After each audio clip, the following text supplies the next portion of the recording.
Assalamualaikum warahmatullahi wabarakatuh. Perkenalkan, saya Cindy Puspita Suci dari kelompok 2. Di sini saya ingin menjelaskan mengenai karakteristik pemrosesan informasi. Dalam pemrosesan informasi terdapat teknologi pembelajaran yang berpotensi yang sangat kuat, yakni sistem untuk meningkatkan pembelajaran bagi manusia.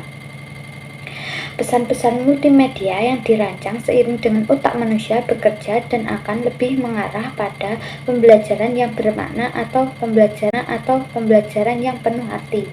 Di saat kata-kata dijadikan sebuah narasi, saluran auditori bisa digunakan untuk mendengar narasi tersebut. Dan pada saat yang sama, saluran visual juga bisa digunakan untuk menggambarkan sebuah narasi tersebut. Pada teori multimedia, learning didasarkan pada 3 asumsi, yaitu pertama, orang memiliki saluran auditory dan saluran visual yang terpisah. Yang kedua, saluran-saluran itu memiliki kapasitas yang terbatas. Kemudian yang ketiga yaitu pembelajaran penuh makna, yaitu melibatkan orang secara aktif memilih, menata, dan memadukan informasi auditory dan visual yang masuk. Menurut Mayer, dalam teori kognitif multimedia learning, bahwa peserta didik yang hanya belajar dengan kata-kata dan gambar bisa menghasilkan 89% lebih banyak menghasilkan solusi kreatif dibandingkan dengan peserta didik yang hanya belajar dengan menggunakan kata-kata saja.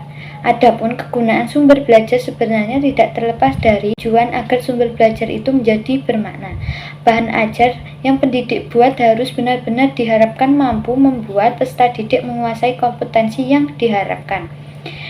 Dalam mencapai kriteria tersebut, seorang pendidik harus mengembangkan strategi pembelajaran, penyajian informasi, latihan, dan umpan baik, dan pengujian. Strategi pembelajaran merupakan sebuah rangkaian kegiatan yang menggunakan metode dan manfaat dari berbagai sumber daya dalam proses pembelajaran yang disusun untuk mencapai tujuan tertentu. Dalam penerapan teknologi informasi dalam proses pembelajaran harus mempertimbangkan ketiga hal, yaitu people, proses, dan teknologi. Proses adalah pengaturan dan penyelarasan strategi. Proses juga memiliki prinsip, yaitu untuk memastikan manajemen knowledge berjalan dengan baik ketika diterapkan. People adalah orang yang memiliki pengetahuan yang mengelola sistem dan proses dan berkomitmen terhadap proses strategi pengetahuan.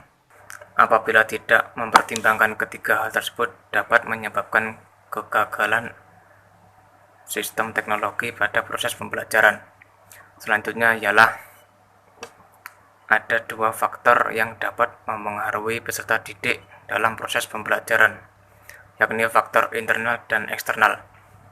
Faktor internal terdiri dari fisik, motivasi belajar, dan kecerdasan, sedangkan eksternal terdiri dari tenaga pendidik, materi yang disampaikan, media pembelajaran, waktu, dan fasilitas yang tersedia.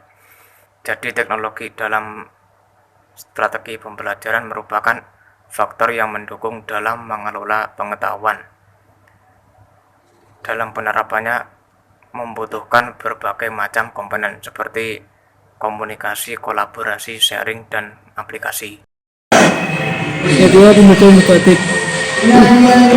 Inovatif merupakan pembelajaran yang dirancang oleh guru yang sifatnya baru, tidak seperti biasanya dilakukan, dan bertujuan untuk memfasilitasi siswa dalam membangun pengetahuan sendiri dalam rangka proses perubahan perilaku ke arah yang lebih baik sesuai dengan potensi yang dimiliki siswa. Ciri-ciri dalam belajar inovatif menurut para ahli: 1. Memiliki prosedur yang sistematik. 2. Hasil belajar yang ditetapkan secara khusus. Yang ketiga, penetapan lingkungan belajar secara khusus dan kondusif. 4. Ukuran keberhasilan siswa setelah mengikuti pembelajaran sehingga bisa menetapkan kriteria keberhasilan dalam proses belajar mengajar. Yang kelima, interaksi dengan lingkungan agar mendorong siswa lebih aktif dalam lingkungannya. Assalamualaikum warahmatullahi wabarakatuh. Perkenalkan, nama saya Reza Aditya Kurniawan. Di sini saya akan membacakan sedikit tentang bahan ajar cetak. Bahan ajar cetak ialah sejumlah bahan yang disiapkan dalam kertas yang dapat berfungsi untuk keperluan pembelajaran atau penyimpanan informasi. Saat ini, bahan ajar cetak masih menjadi bahan ajar yang sangat baku untuk dipergunakan secara luas di sekolah-sekolah. Bahan ajar cetak pada umumnya digunakan baik oleh guru maupun siswa, dan saat ini produksi dan penggandaannya dapat dilakukan secara langsung oleh sekolah-sekolah dengan menggunakan mesin cetak, mesin fotokopi, atau mesin duplikat. Fasilitas yang saran untuk mengembangkan bahan ajar cetak ini secara praktis tersedia di sekolah-sekolah. Berbagai jenis bahan ajar cetak sebagai sebagian dari media pembelajaran, bahan ajar cetak mempunyai kontribusi yang baik. Tidak sedikit dalam proses pembelajaran, hampir sebagian besar proses pembelajaran pada sebagian tingkatan pendidikan menggunakan bahan ajar cetak sebagai buku utama. Seperti modul terdiri dari bermacam-macam bahan tertulis yang digunakan untuk belajar mandiri. Yang kedua, hoklot merupakan macam-macam bahan cetak yang dapat memberikan informasi kepada siswa. Hoklot ini biasanya berhubungan dengan materi yang diajarkan. Pada umumnya, hoklot ini terdiri dari catatan, baik lengkap maupun karangan saja, tabel, seperti tabel, diagram, peta, materi-materi tambahan lainnya. Yang ketiga, lembar kerja siswa.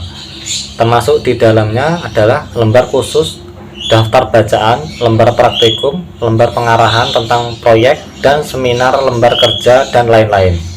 Lembar kerja siswa atau LKS ini dapat dimanfaatkan untuk berbagai pendidikan. Selanjutnya saya akan menjelaskan bahan ajar non-cetak. Bahan ajar non-cetak adalah segala bentuk bahan yang digunakan untuk membantu guru dalam melaksanakan kegiatan pembelajaran yang dituangkan dalam teknologi non-cetak. Ada beberapa jenis bahan ajar non-cetak, diantaranya adalah yang pertama, bahan ajar display. Bahan ajar display ini berisi semua materi, tulisan, atau gambar yang dapat ditampilkan di dalam kelas. Bahan ajar ini digunakan oleh guru pada saat menyampaikan informasi kepada siswanya di dalam kelas. Yang kedua, overhead transparency merupakan salah satu jenis bahan ajar non-cetak yang tidak memasukkan unsur-unsur gerakan dan biasanya berupa image tekstual dan grafik dalam lembaran transparan yang dapat dipresentasikan di dalam kelas atau kelompok. Yang ketiga, audio. Program audio adalah semua sistem yang menggunakan sinyal radio secara langsung yang dapat dimainkan atau didengar oleh seseorang atau sekelompok orang. Yang keempat adalah video. Video merupakan bahan ajar non-cetak yang kaya informasi dan lugas untuk dimanfaatkan dalam pembelajaran karena dapat sampai ke hadapan siswa secara langsung. Yang termasuk kategori video adalah segala sesuatu yang memungkinkan sinyal audio dapat dikombinasikan dengan gambar bergerak secara beruntun. Yang terakhir, bahan ajar berbasiskan komputer. Pemanfaatan komputer untuk program pembelajaran dapat berlangsung dioperasikan oleh siswa langsung atau terkoneksi dengan komputer lain. Yang termasuk program komputer untuk pembelajaran adalah berbagai jenis bahan ajar non-cetak yang membutuhkan komputer untuk menanyakan sesuatu untuk